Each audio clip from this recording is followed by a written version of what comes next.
Puipuii-Ka mình nói mà sẽ cứ vui một lâu Lalpa mi sinh xiêm chất nan khơi dur ang ayang yan kanin na yan khơi dur ang ayan ni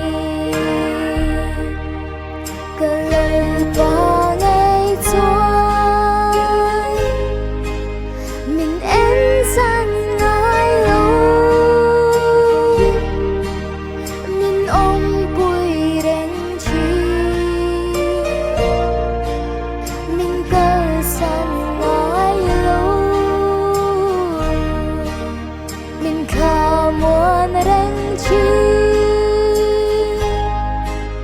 cứ khá pan Ka Rinchhan Lalpa mình khá thông ngài lâu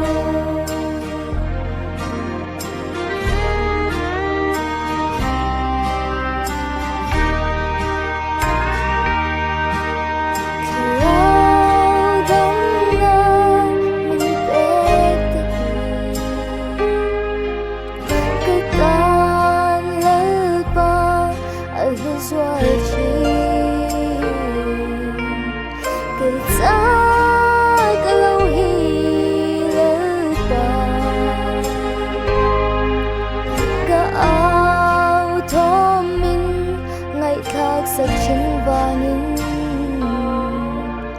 lom na mitui biana along forchi Ka Lalpa ngày trôi mình em san ngài lâu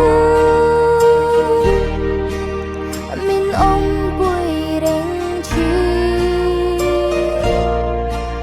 mình cơ san ngài lâu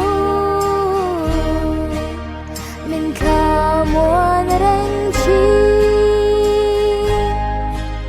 cứ khá pan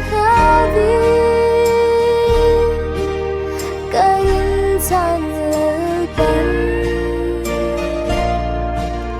mình khá thông ngài lâu